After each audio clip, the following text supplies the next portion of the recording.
अब ले देकर बात यह आई कि हम भी इसी संसार में पैदा हुए, पर हम पे उस मालिक की असीम दया कि उन्होंने इतनी सारी पब्लिक, इतने सारे संसार में से चंद आत्माओं को या चंद हम लोगों को, जीवात्माओं को उठाया।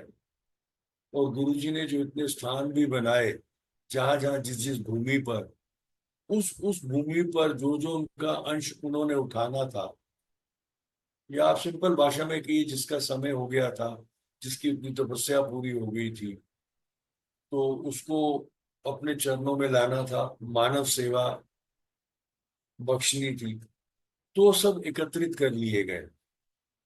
तो मेरे कहने का तात्पर्य यह है कि निर्वाण हमारे जीवन में दो तरह से मायने रखता है गुरु सेवकों की।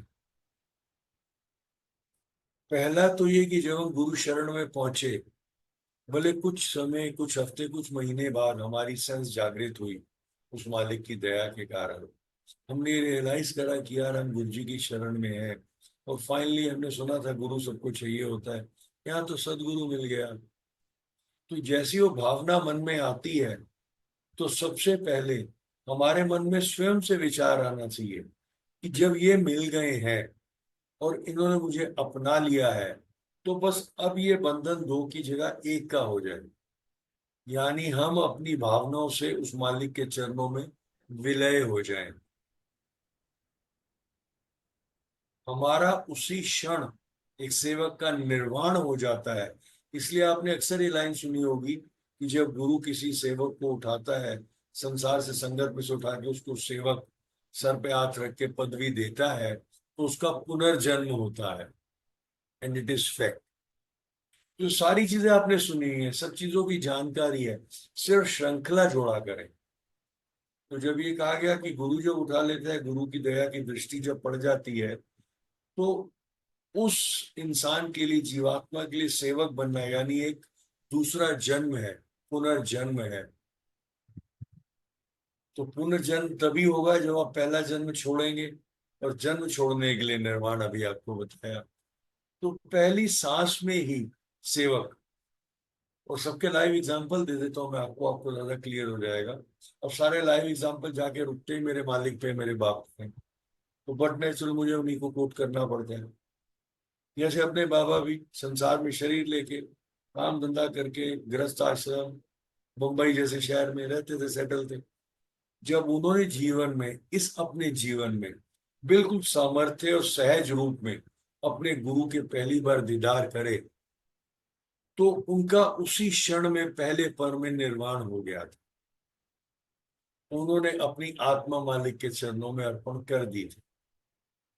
जो कई दफा वैसे बताया होगा, लेकिन किसी सेशन में बोला था कि बाबा ने बोला है, जब पहली बार वो जूते पहन कर आए तो मेरे घर में किसी के जूते अलाउड नहीं थे। तो मैं देख ही रहा था कि कौन है जूते पहन के फेरा लगाए और निकल गए बाहर। तो कमलू में देख रहा था, मेरी आत्मा गुरु जी के जूतों के साथ चली गई।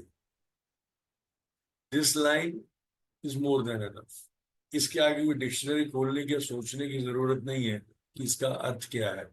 आज ज्यादा स्पष्ट क्लियर हो गया होगा कि बाबा ने हमारे उसी पल निर्वाण ले लिया था, आत्मा के लेवल से। तो सेवक रूप में जब गुरु का हाथ साहब के शीश पे हो ना, तो कोई भी सेवक इस लेवल तक आ सकता है, पहुंच सकता है, प्रोवाइडेड, बशर्ते उसकी भावना उतनी प्रबल हो, वो उतना सहज हो, उसको चीजों का इफेक्ट नहीं आए। यानी कुल मिला के एक बैलेंस्ड कैरेक्टर हो।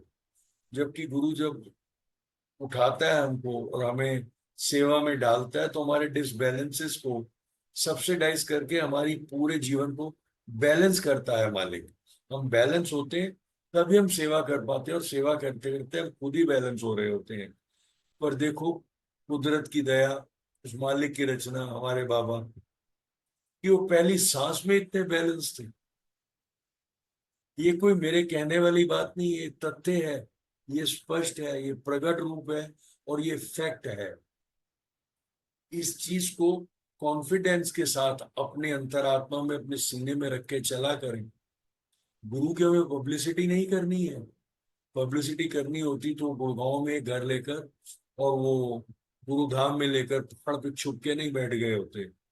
फोटो ऑडियो कमर्शियल कुछ नहीं चाहिए थे। इसलिए क्योंकि सब उसका था, उसका मूड आया, मानव शरीर में वो आया, जो भी करने आया था मालिक जाने। पर हाँ, जितना हमें समझ आया, वो हम सबका जिनका समय आ गया था उसकी दया से, उन सबको अपने जीवन का सदुपयोग देने के लिए गया है कि पुत्र सेवा करो। तो हमारे गुरु जी जो अपने गुरु के सहज सेवक थे, पहले क्षण में उन्होंने आत्मा से निर्वाण किया। ये होता है निर्वाण।